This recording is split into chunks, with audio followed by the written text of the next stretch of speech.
welcome to Edenbase, together with our partners, Huckletree. It's lovely to see you here again. Today is an Edenbase Learning Circle. For those of you that have been to one of these before, they're very interesting because they're about the community, the Edenbase community, and the founders within the Edenbase community and ecosystem, sharing their knowledge and experience with other members of the ecosystem, prospective members of the ecosystem. So very young members of the ecosystem as well. And the idea is to share knowledge so that we make less mistakes, we experience success much quicker. And it's actually worth just mentioning a couple of the previous ones we've had. I just noticed that Emmanuel's here. Emmanuel, big arms here. Emmanuel is the co-founder of an amazing company called Stride, which is one of the top 12 finalists in our global launch competition. He is one of the world's top experts on AI, and in our very first Edenbase Learning Circle, he was sharing with the community about if you're thinking about implementing AI in your business for advantage, whatever it is. How do you do that? How do you prepare for it? What about the data sets? What kind of AI to use? What kind of MLs? So great to see you coming back here. It was really wonderful. So the learning cycle will start shortly. I'm just going to put this down. In this learning cycle, we're very fortunate to have Anton from Reface, and we'll do it in two halves. We're going to have a conversation with Anton. And it's a really wonderful thing that he's agreed to do, right? Anton is the COO of a company that has been growing so fast. It's just uncanny how fast they've been growing and figuring out how to cope with that speed of growth. The reason it's a privilege for us is because he's agreed to share candidly some of the opportunities and the real challenges. And you don't get to hear about that, right? You don't until you're right doing it for yourself. That's the only way you learn about these things normally. But the learning circle is about sharing that knowledge. And so the first half is going to be inviting Anton to hear more about the business and what he's doing and how the growth of experience. The second half, we're inviting an expert, our very own expert, Gokce Gizer, who is a behavioral and teams expert, to help us understand a little bit more about the tools and techniques that you can use as you're experiencing that growth. In fact, before you experience that growth, how you should prepare for that kind of growth, and then coping with that growth. So that's really the main plan for today. The event is very kindly, the space was donated by our space partner, Huckletree. So if we could kindly ask you, as it's a courtesy to them and the team who have to stay behind the clear up, to please make sure we're all out by 8 o'clock sharp. So that's a courtesy that they've asked of us, which of course we're delighted to offer. Now, finally, I would say that one of the things that is interesting about Edenbase is that by coming here, you become more lucky. Actually, we had Michael and his professor, the team from the university. What's the name of the school again? What's the school, the new name? Omnes. Omnes. The Omnes school, about 50 students here. And I just explained to them about how to be more lucky. That's the main course that I want to run. And so, it's true, think about it, right? So much about life is based on luck. But it actually happens. So, for example, one of his previous students joined us, joined that group, and was part of hearing our presentation. And that student decided he had to become our intern. His name is Henry Cook. Where is he? Where do you have him? There at the back there. So he decided, we had no choice, he decided he was going to become our intern. And it is he and Nikki and Gigi and the team that have put on things like tonight, but he's also working with us in helping us with things like our investment decks for investors, so getting exposure to the real activities that we've been involved in. So it was lucky for him, and it can be for you, and we hope that Edenbase always helps improve the life. Now with that, and without further ado, I'm going to invite our guests to join us. Anton, please welcome Anton to the stage. Big round of applause.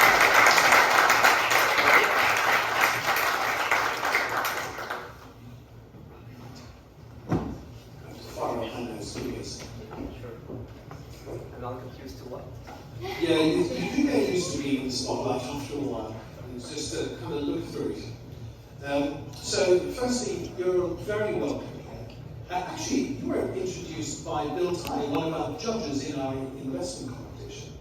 But first, please tell us about yourself, your role in the company, and how did Reface come to pass? Why does the world have Reface now when it didn't before? Sure, thank you very much, Eric.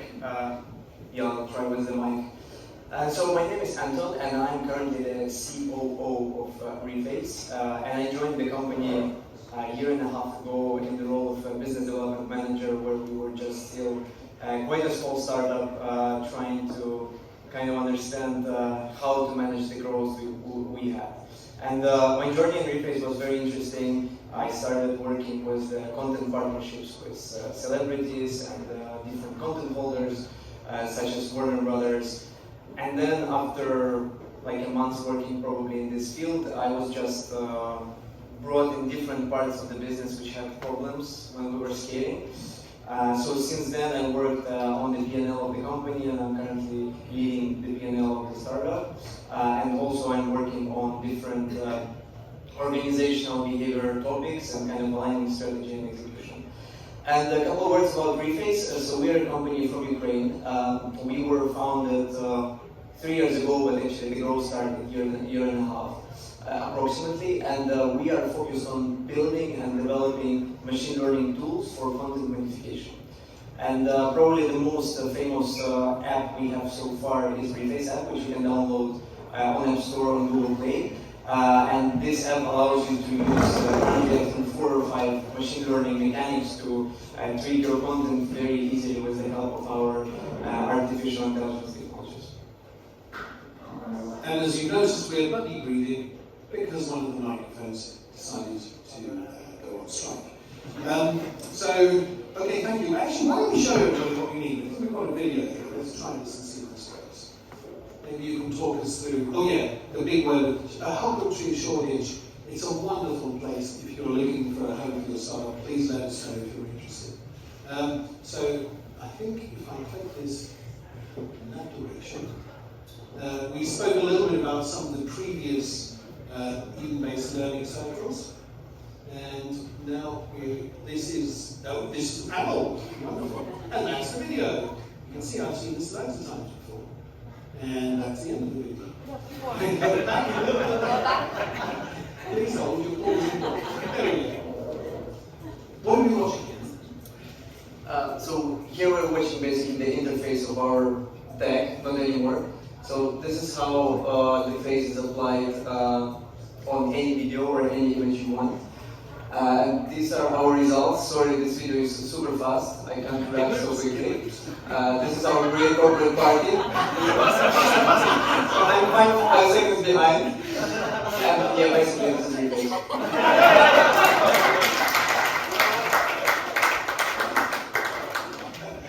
I wasn't expecting that. It's funny all over you.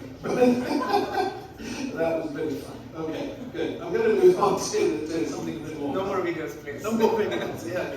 Well, you live video every day, don't you? It's amazing. But could you describe a little bit for me, what is synthetic media? So there are so many definitions of this word synthetic media, and just a week ago I was at the workshop of Synthetic Future, a non-profit organization which tries to kind of shape the industry in the way that it behaves ethically. And we spent 20 minutes probably debating what synthetic media is. But in Reface points of view, synthetic media is basically every piece of content which you can find on the web, which is meaningfully different from reality. And here kind of the line is very blurred. So for example, a filter you apply on yourself, let's say in Instagram, is probably not a synthetic media, but for example, if you change the background of a picture and then you see that, okay, this person or this object is actually in another place, not the one which was in the reality, then we would say that it's synthetic media.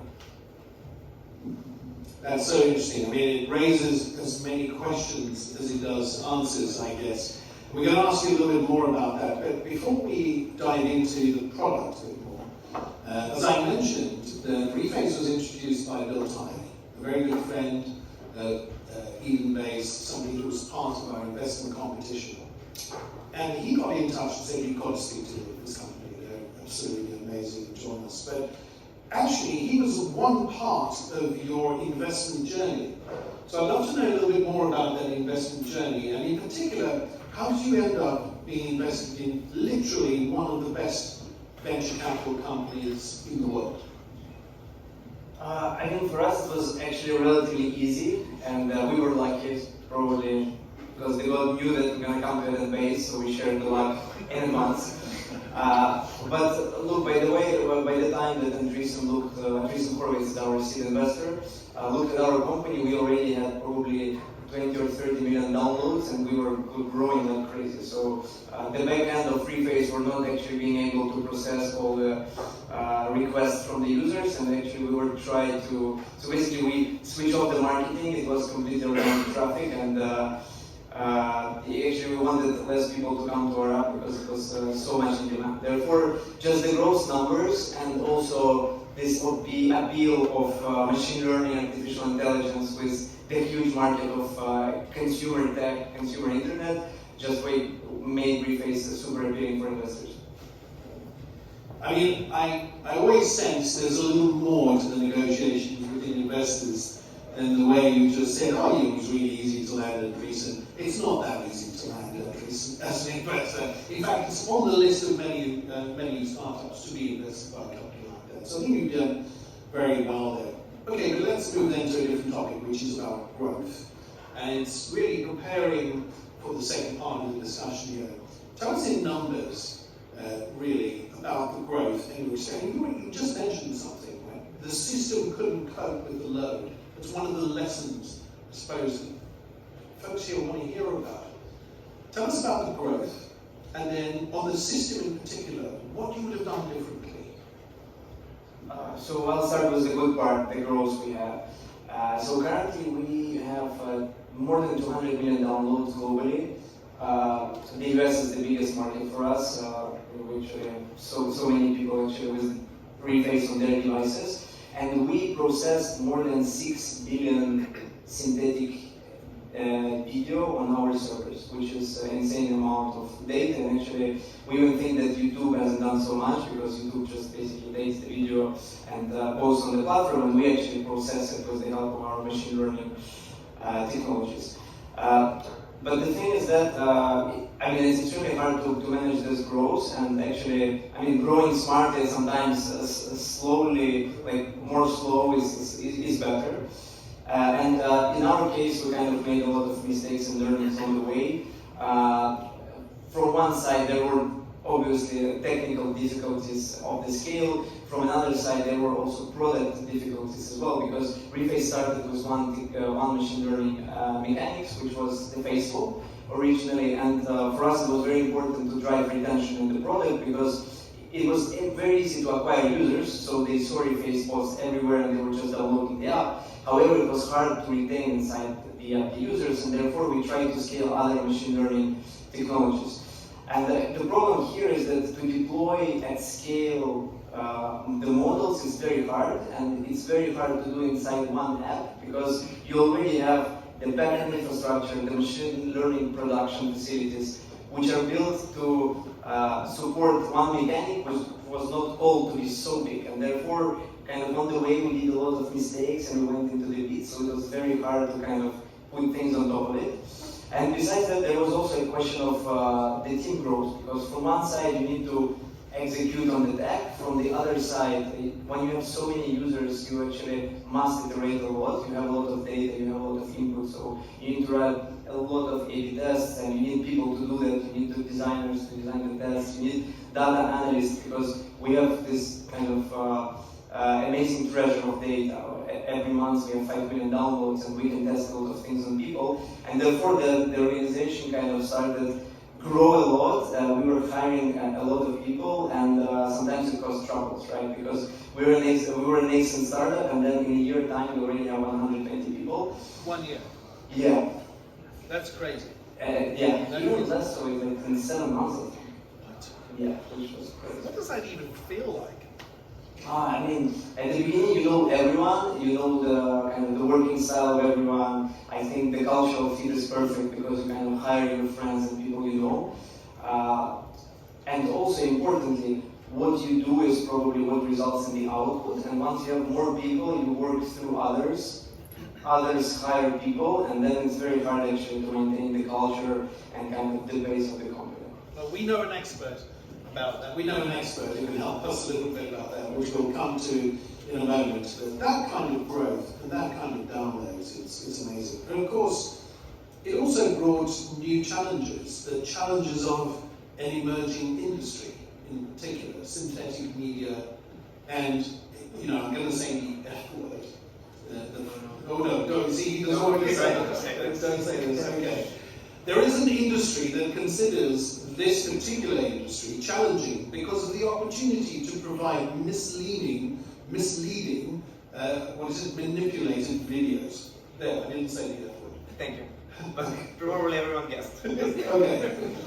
And so that as an industry is challenging. The regulators are going to be looking at it, right? Everyone's going to be looking at it. How do you as an organization, as you're pioneering new technologies in the field, how do you cope with that? Do you do it yourself? Do you do it with others?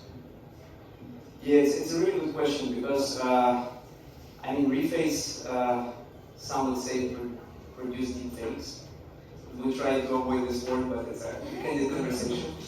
And the way how we look at it is that this technology is already on the market, and people who want to deceive, they can just go into this technology. And Reface in some way popularizes this tech, so everyone knows that it's actually super easy to alter the video in such a way that some people would think it's a reality.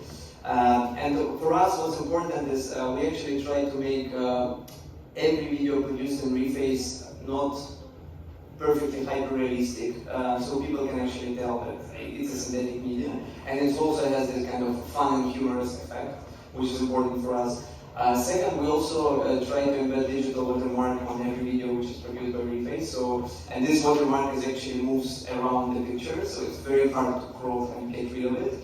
And obviously inside the company we have very strict content moderation. This content moderation comes from kind of the manual side of people checking the videos and creations of others, and also we have the special tag which filters the videos. But important part is that for kind of our approach of being responsible in this industry, it's important to get more companies which work in this space on board. Therefore, we try to participate in different industries initiatives, and the one we participated, which I just mentioned, is called the Synthetic Futures, where kind of a lot of, I would say 20 or 30 AI and companies came together to create a code of conduct, which would kind of manifest to the world what we believe are the norms to operate in this industry, so it kind of goes the right way, not the wrong one. And it's important to get that right, because it's really interesting. I just heard you say you could make your product even better, but you've chosen to make it imperfect so that the viewer can see it's manipulated. That's interesting, isn't it? So that's a balance. As the product managers must be having a crazy busy time figuring out the right balance between a better product and a product that's correct and behaves with integrity in the market you're in. I love that as a story, and that's a whole session about product management in itself.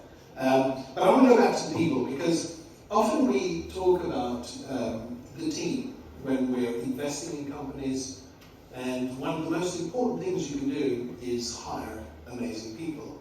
If you can hire amazing people, then everything else tends to go quite well. But the pace at which you hire, you just said, in something like 7 months, going to about 150 people. I mean, that's pretty bonkers. Just to say, that's one of the things that we want to share the learnings of. So we're going to ask you and Gigi to share a bit more in the next session about that. But actually, it's worth mentioning that, I don't know if you know this, and probably not going to thank me for calling it out, but in the room, one of the Edenbase team is an expert on this. And I don't know if he's here. Steve Precious, can you see him? Wave your hand, Steve. There he is, right at the top there. One second. So if you want to know how to scale a company to 8,000 employees in an incredibly short time. That's just one of the companies he's helped, and he's part of the Edenbase team helping our companies and helping them figure out what they need to do. So maybe have a chat to Steve Precious after this next phase, because you do have ambitions to be at that kind of scale, I think, don't you? But let's talk about that, especially as you're a company that's based in Ukraine.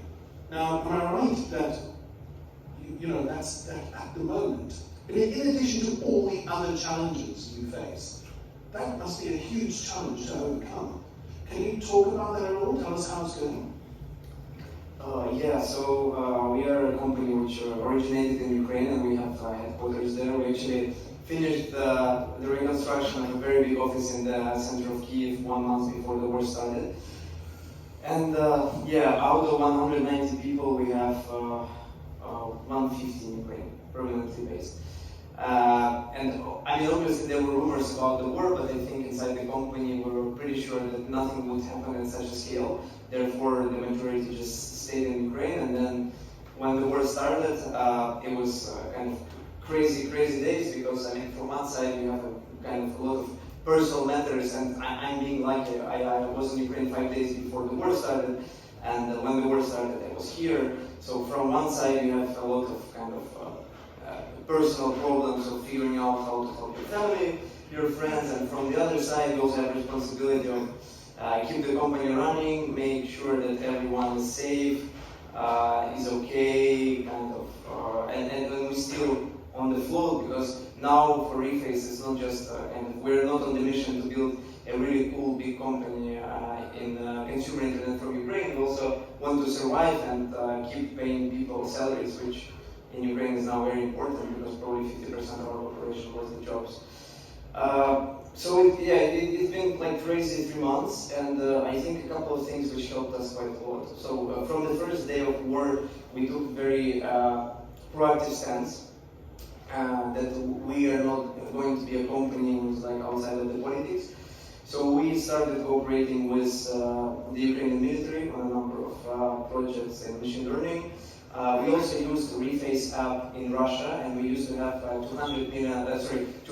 2 million installed devices there to spread the information on what's happening in Ukraine, because Russian media obviously confine a lot of things which happen in the reality. So we were just sending push notifications. When you open the app, there were pictures of what's happening in the Kiev, missiles and stuff like this. So we were running this campaign for 15 days in Russia, and we sent probably 13 million push notifications only there. Currently we also opened the fund, and actually thank you very much Edenbase for sharing the link in the event. It's very important for us to get all the help we can. And also we launched a new app to support Ukraine. It's actually pretty cool, and it's now rolled out on the Ukrainian market. It's called Mimomelt, and we are using our machine learning technologies for people to easily create memes around the Ukraine-Russian war topic.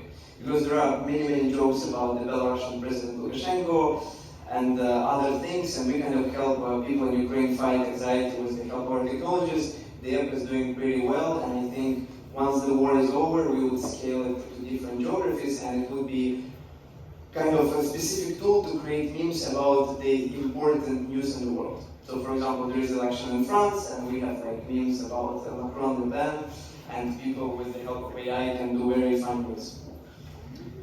Well, that brings a whole nother set of ethics and decision to your business. You love this, don't you? So you create markets for yourself, you create influence for yourself, but then have to be really good custodians of the technology and the applications.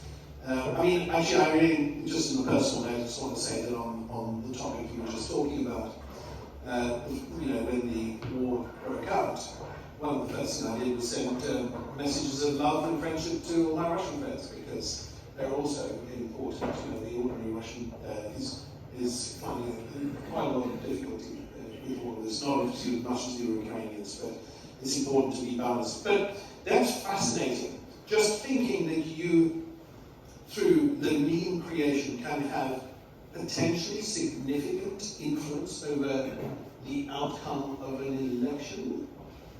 Do you want to talk about that, or should we not talk about it? No, we can talk.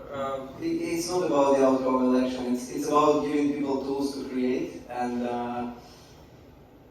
yeah, we think that overall, kind of the whole idea of Reface is that we believe that a lot of people are creative, but actually the barrier for creativity sometimes is pretty high.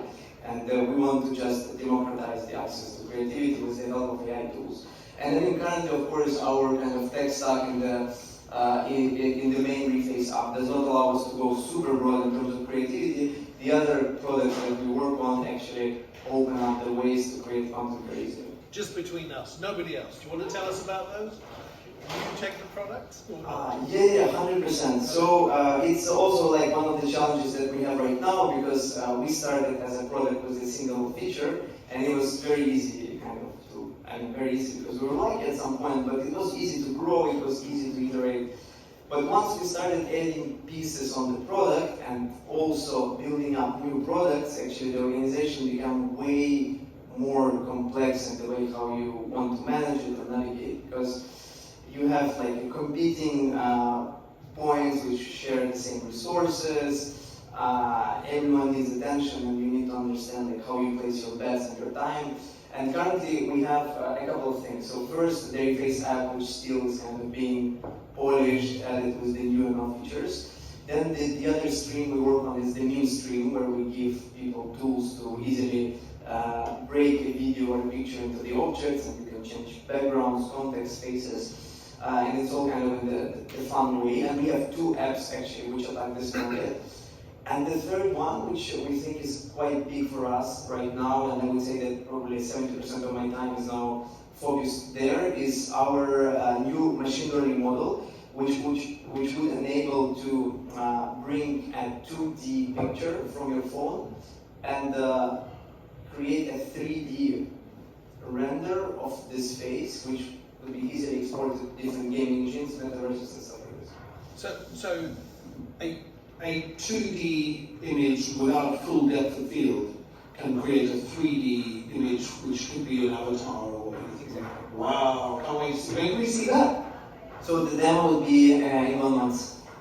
Oh, amazing. Okay, can't wait. But if anybody hasn't tried it yet, please download Reface AI. We had so much fun in the office with it. A little bit too much fun, possibly. But I guess that's part of the point, right? Isn't it? Which is great. I mean, thank you. You've been very candid about some of the opportunities and challenges. There's the question about overscaling and what that means.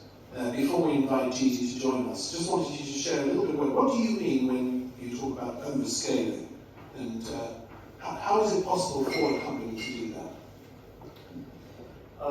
So I think there are multiple angles to this question, and sometimes when I kind of think back in terms of the Reface growth, I would actually want it to be probably right now a little bit slower, so we have more time to iterate on the product, and we get just more value from the users who go through the product, right?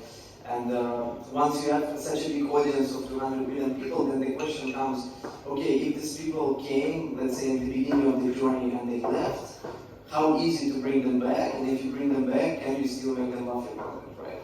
And therefore, if I think back, I would probably go a little bit slower and just work more on the product, and once product in a better shape, I would kind of push the marketing and make it grow much faster.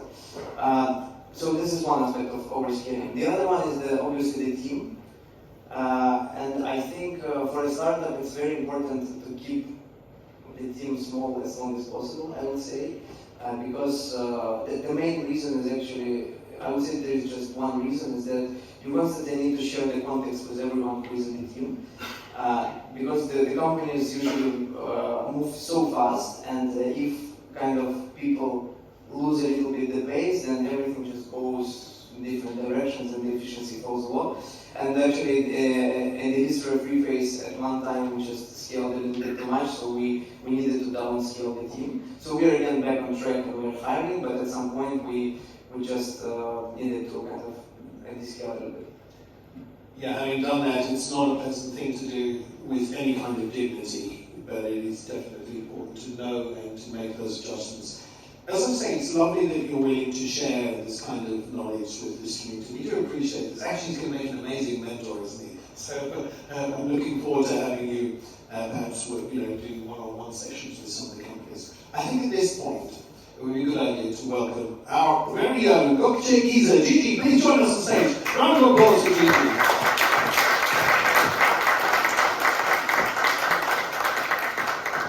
She's probably not going to do a very good job of telling you how amazing she is, so I am. So Gigi joined us after having for 5 years ran probably the world's most important startup competition, the biggest of its kind, the Extreme Tech Challenge for Bill Tye, or with Bill Tye, and ran it as a program director, which is why we're very privileged to have her help us launch Edenbase with our own investment competition and the first investments that we made in that. But what not a lot of people know is that she is an amazing organizational expert. This is her deep passion and love. She advises companies on this and how to prepare for it.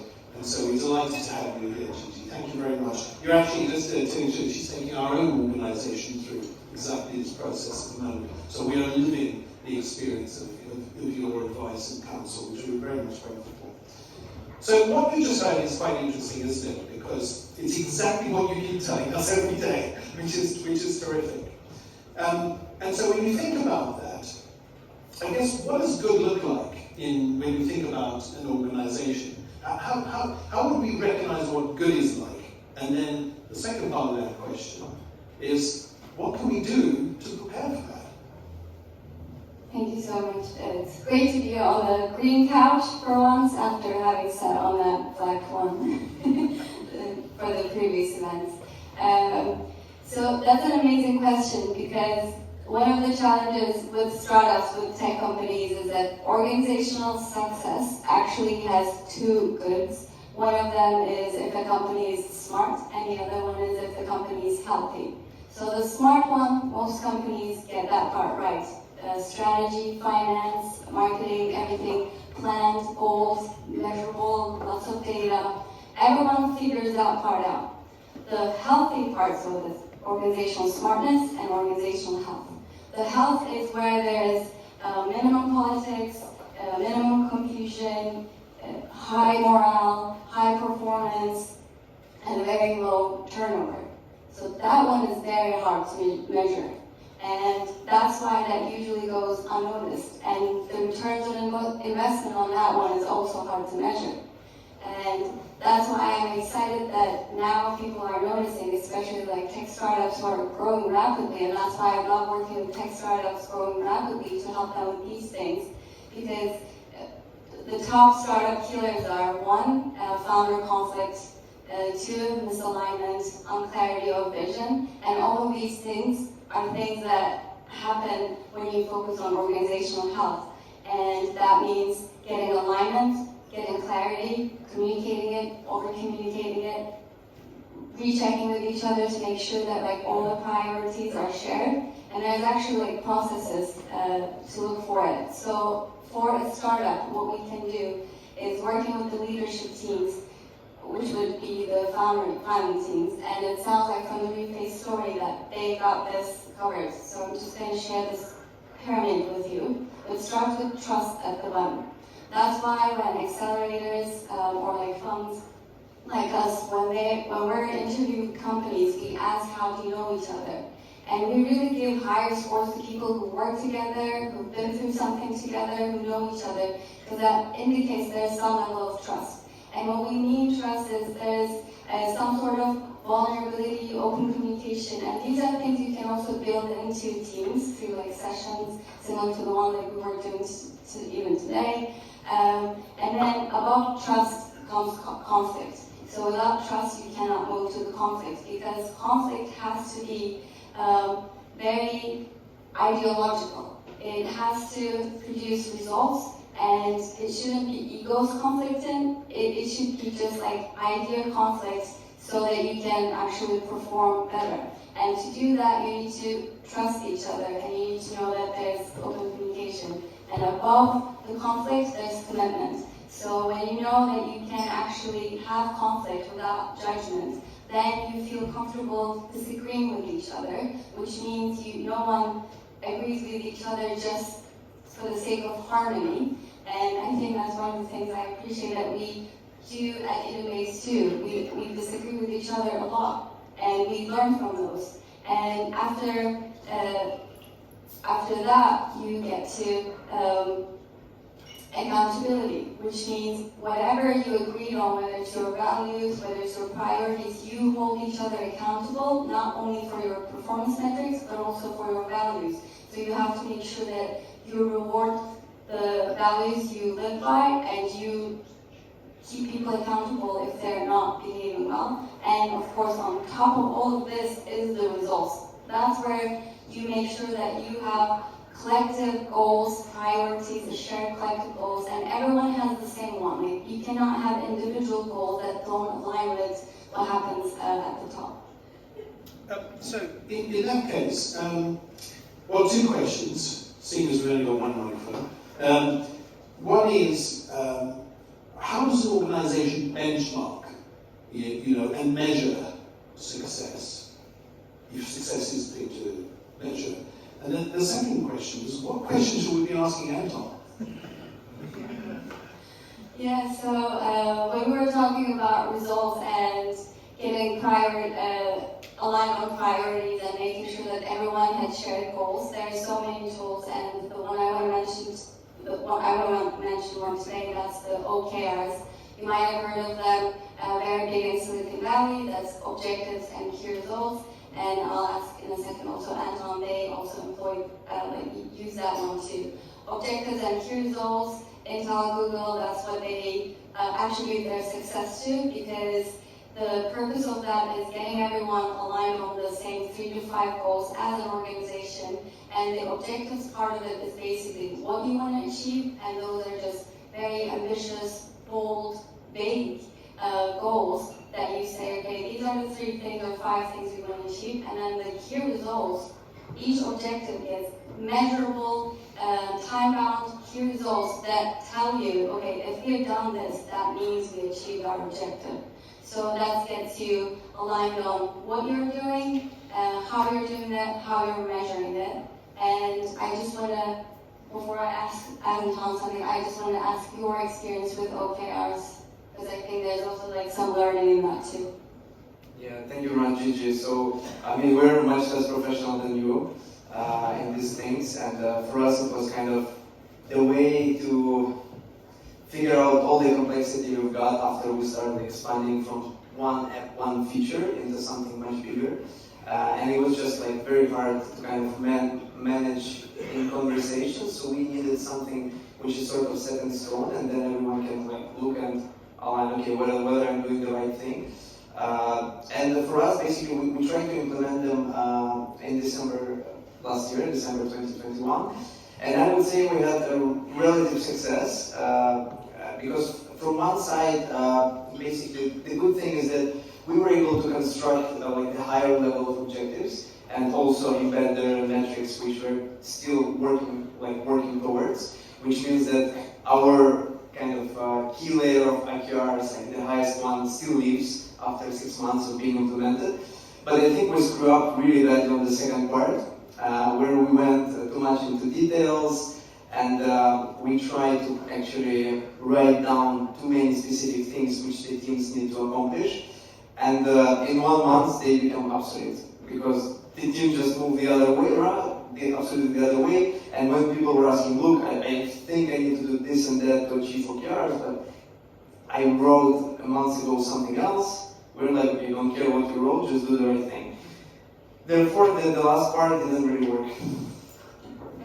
So I wanted you all to hear that story, because I know the process, so you actually live through it, and these are both very important.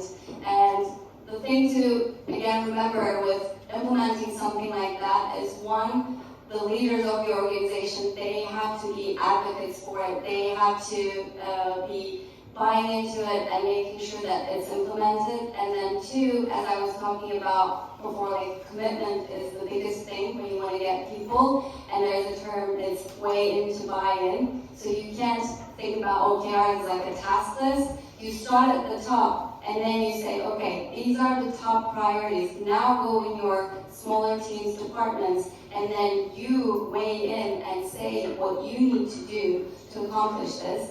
And OKRs is, it's very effective if you go back to your OKRs at a high level every 3 months and quarterly, but you have to be checking in on them weekly. So you can do small team meetings or do it with your managers, and managers or directors should be working with the individuals to get their key results in there. So and it shouldn't be a task list, as I mentioned. The tasks could change. You just want to make sure that you're all aligned on the direction and the priorities. And as you mentioned, because how you get it done might change as long as the goal is clear. And the question I would want to ask Anton is, can you tell us a little bit about, I mean, even though you had to downscale, it sounds like you still have a good process of building and developing your team from the onboarding process to helping them enjoy being a part of the company. Can you tell us about that? Yeah, sure. So I think actually people is the biggest asset of any company. That's for sure, and at Reface we actually look very closely at the way how we hire, who we hire, how we onboard people. And I think a couple of things that help us quite a lot. So first, right from the beginning at Reface, we kind of agreed on the DNA level of the founders, the early employees, that Reface would be more on the side of kind of romantic company in the way, and I explain what I mean. So from one side you have very much super efficient, process-driven, hierarchical, fast, super focused on execution companies. And from the other side, you have companies which spend a lot of time discussing things, maybe sometimes wrestling with the question for too long, bringing more people into discussion that potentially they should have to. And right from the beginning, we agreed that we're going to be on the latter side, and it actually helped us quite a lot to hire people who think the same. So a lot of initiatives and actually a lot of technologies ideas that I talked through, they were bottom up at Reface, which is super, super cool. And sometimes we're a little bit messy in the way we execute, but I think kind of our alignment and clear statement, look, we're a little bit romantic company, help us to hire people who align with our vision.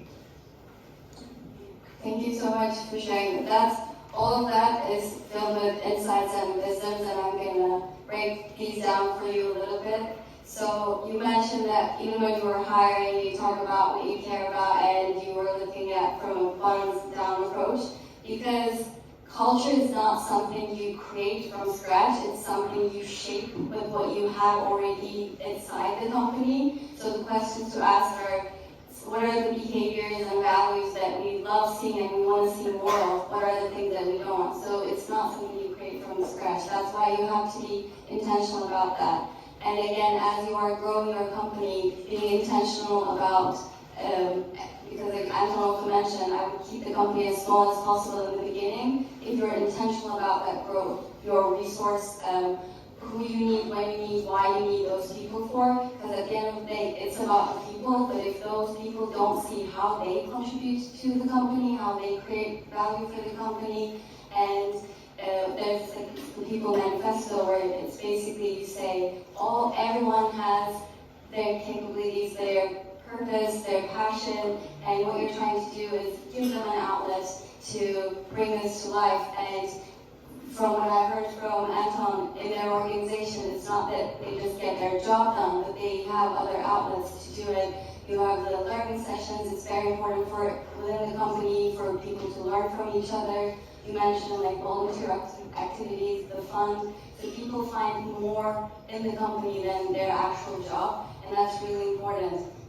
People, like all teams, especially when they're going through difficult times, which I experienced with some of the founders that I was coaching throughout the pandemic who had to let go of people on their team. Your team, at the very basic level, subconscious level, will have 3 questions in mind that they're asking, especially during chaos. It's 1, are we all connected? 2, are we all safe? And 3, do we have a future together? So you have to be very explicit about it. And even when we're organizing our organizational sessions, I keep telling the founding team that our strategies over-communicate, because you cannot communicate enough what you're doing, why you're doing it, what success looks like, how you're going to get it, who's doing what. As I mentioned, I cannot emphasize this enough. Clarity, alignment, and showing people and reinforcing these, even after the hiring process, you onboarded someone, rewarding them, celebrating these, and making sure that people remember why they were there and how they're doing. That's the secret sauce. And as I mentioned to Eric before coming here, like, I cannot just say use this tool. It's the mindset, it's the approach to organizational health. And what I'd say is, having gone through the process with Gigi ourselves, we had today the highest compliment you can get from someone who really knows about this stuff. So Stephen Precious said to me today, oh my God, you guys are really together. So really, really together. So thank you, Stephen, and thank you for taking us through that process, because it was absolutely terrific. So the question I have now is, and just saying that we are going to open up for questions, so there will be an opportunity. I'll start moving in a second. I am sort of stuck in this chair. I'll start moving, wander around with the microphone, and so if you have any questions, please have a think and catch my eye, and I'll come and see you and ask the question. The question I have here now is, okay, what's the next phase look like? And what's the next phase of growth look like? If it's anything like that which you experienced before. You're now amazingly equipped to deal with this. And actually, can you tell us what the targets are in numbers, and then how you plan to cope with that as an organization? Yeah, very good question. So I think our mission stays the same, right? So we want to empower content creation with the help of machine learning technologies. And if you look at the strengths of the company right now, we think that we're pretty good in B2C, so we know how to sell via customers, so we're not a B2B company in DNA for sure. And we also work pretty well with like faces, heads, expressions. And kind of looking at the strong things we have right now, we think that the future of Reface kind of lies into the transition of what we achieved in kind of 2D internet into the 3D internet, into metaverses of the world, Web3 and stuff like this. And therefore we're kind of working on the technology which would enable to bring 2D content assets into the 3D world. And the one which I just mentioned is our new machine learning rendering pipelines, which would bring at the beginning just the faces and heads into the 3D world, and then hopefully later on different other objects. And we potentially can be this bridge between the 2D world and the 3D world. That's what we're looking to achieve. And we're working on this technology right now. I think it will be sort of, the demo will be in a month, something in production will be probably in September, August. And at the same time, on the current Reface app, we also want to work a little bit more on the social aspect of the app, because we are now an entertainment tool, so people come to entertain, to create something, and then they do not consume this content in Reface. They go and like bring it somewhere else. And we want to kind of grow the social things around our product, such as the UGC feed, comments, likes, the way how you can interact with the users, and sort of start the network effects inside the app. And of course, all powered by amazing data that's beautifully structured to give you all the insights that you need, which is in itself an easy thing to say, but so not a trivial thing to do. So, a fantastic experience, and lots of nodding heads in the audience there as well, which is great. So at this stage, I'm going to open up for any questions. You can actually stand up, start wandering around with the microphone. Does anyone have a question? There's one over here. Any others I can see? So please have a think about it. This is an opportunity to ask questions of an amazing panel. We're one at the top, back there. Okay, so would you say your name and then your question, please? Hi there, my name is Ron, and it's a pleasure to listen to your presentation. Now that I have introduced myself, yeah, the question that I thought of is actually at the point where you spoke about 2D to 3D. Get closer. Okay, so the way you manage to convert the 2D models into 3D, is there like an AI that you, can the AI change or create like the 3D of the back of the face without the 2D picture? Good question. I mean, I can try to do it without the mic. I mean, it's a hard task for AI, and actually we were thinking about this technology 3 years ago, and even 1 year ago we were seriously thinking about it to improve kind of the quality of our current tech, because it's not very high resolution.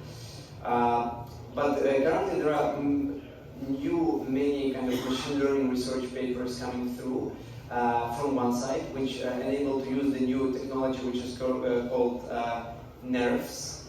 And I mean, I can't go deeper than that because I'm a business person, not a tech person.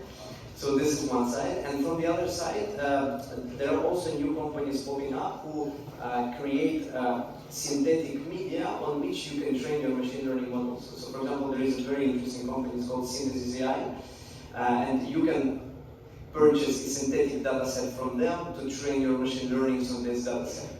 And what it gives you an opportunity to create a kind of a unified 3D shape of your head.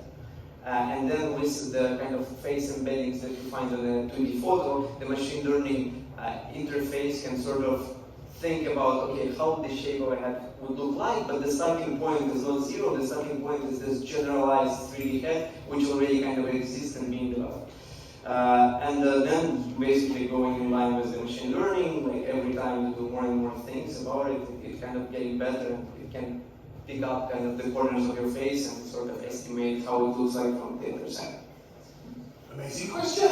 I'm going to sprint up the stage and look forward to another microphone one day.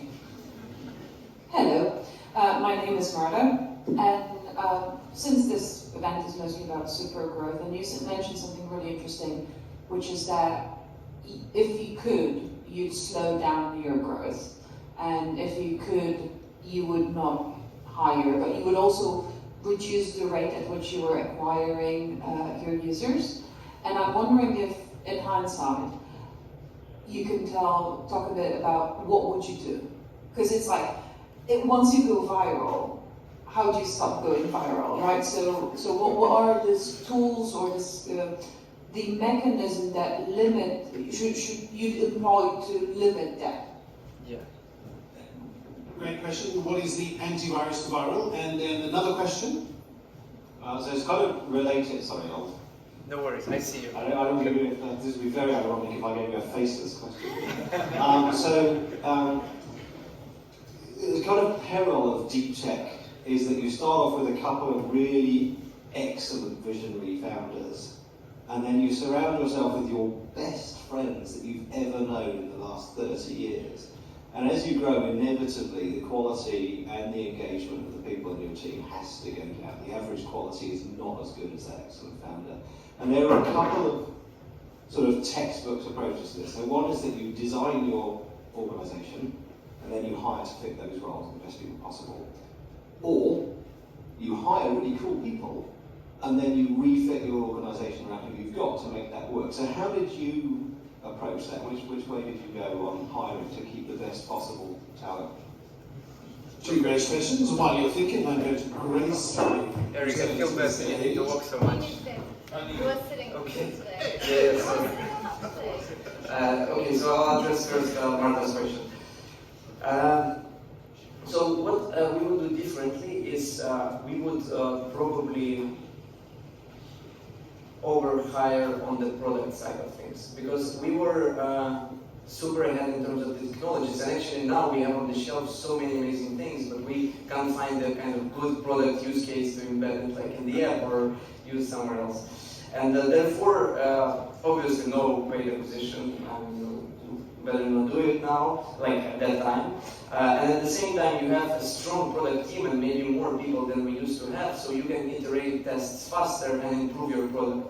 So I think it's just, yeah, probably you don't want to kill your variety growth, but you definitely don't want to amplify. And kind of riding this wave of growth, you want to do as many product iterations as possible. So I will just maybe focus more on the product side and more A/B testing that we did originally, because we were like, look, we are AI ML company, so let's do tech, let's develop new features and stuff, and probably I would shift the focus a little bit on the product side. And addressing the second question, in terms of hiring, I mean, a really good one. But I think not necessarily the quality of your people goes down once you hire post-founders, because even now when we kind of look at the composition of the company, I think founders have kind of very different skill set from the other people that we hired. I mean, founders, even if they are amazing, they still do just a couple of things. So they provide vision, they build kind of high-level strategy, they hire people, and they sell this vision to as many people, investors, as they can. And the other people just do their own job, which are they potentially much better than the founders to execute.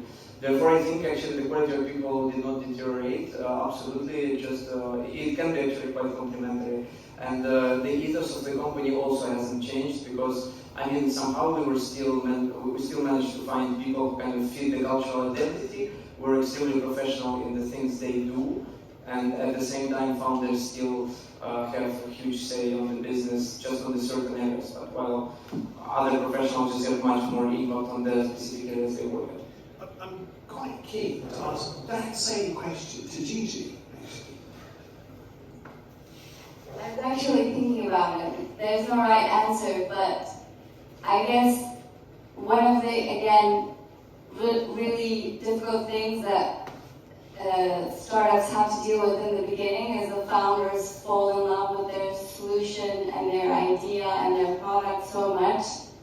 But what has to be the case for them to succeed is to fall in love with the problem they want to solve. It has to be such an important problem that they care about, and then they should be onboarding people who care about that problem, whatever skill set they have. And then the ways of solving that problem might change with what other people are bringing to the table. As long as it's very clear to everyone what we're solving. The how might be different, and as long as it's very clear to the people why we're solving it, and if they care about it, if they can see how they contribute to it, then I think, it sounds like from your story that was also, because even when I was asking Anton, how did you get people, and he said we had a very clear value proposition. So I think that's why people really saw that and wanted to join our company.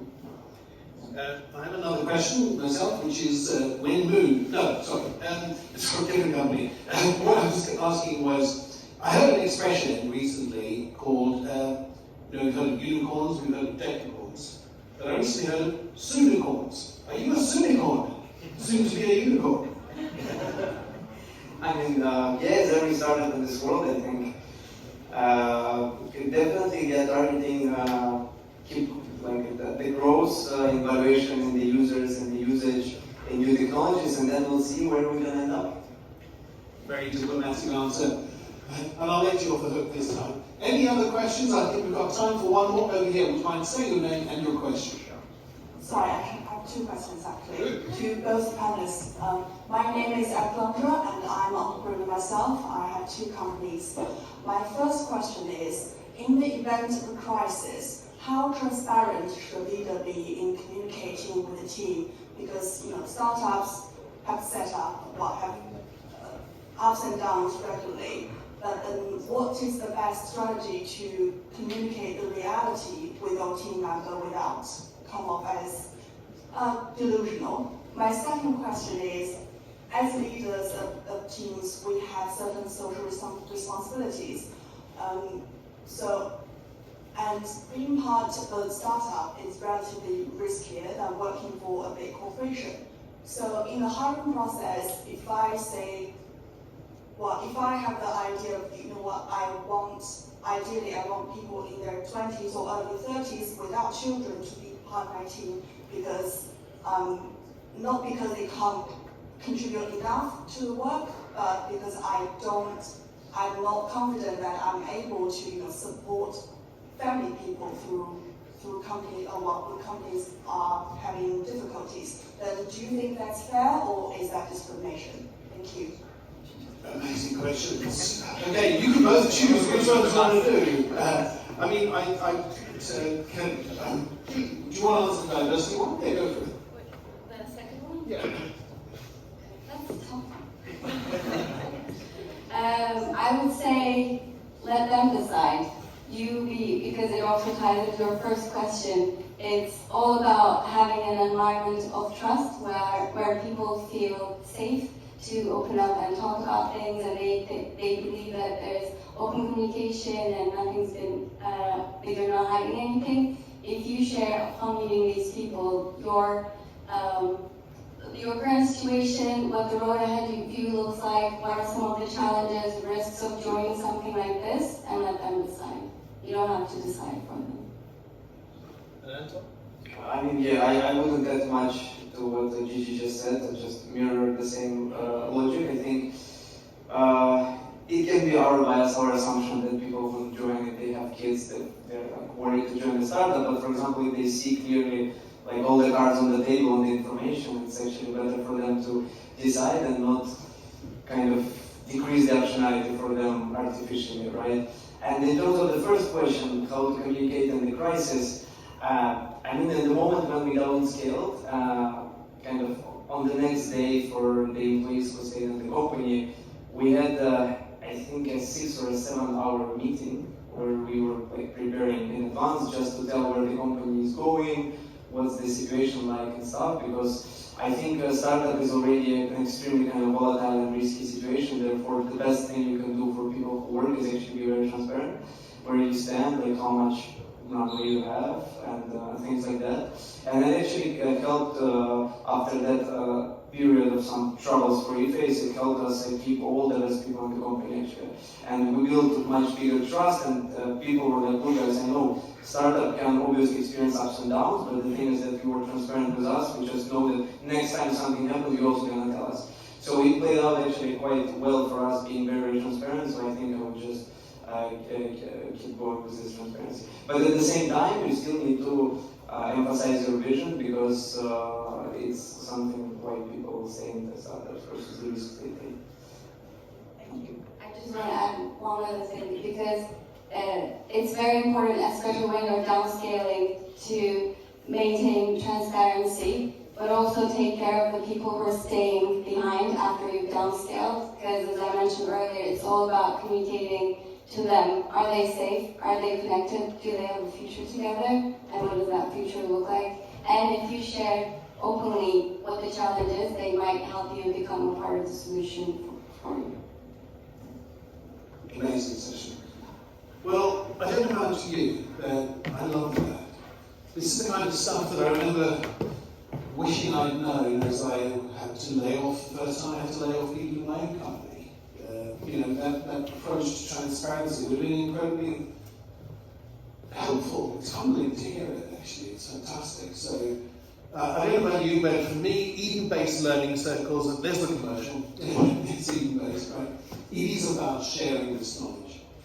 One of my co-founders, Daniel, he talks about respectful challenge, which is another key value that we share here.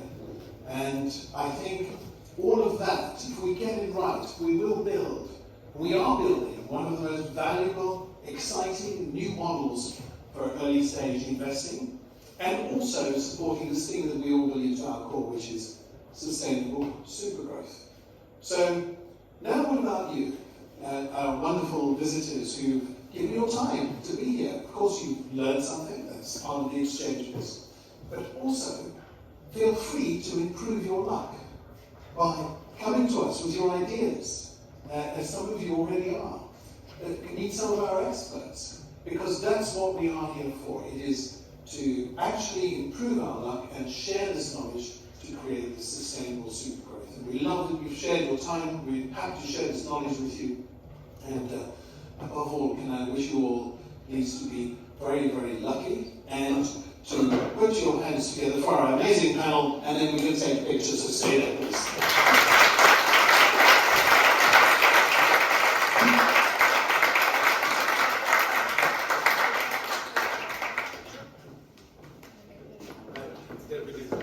With the audience. No, yeah, exactly.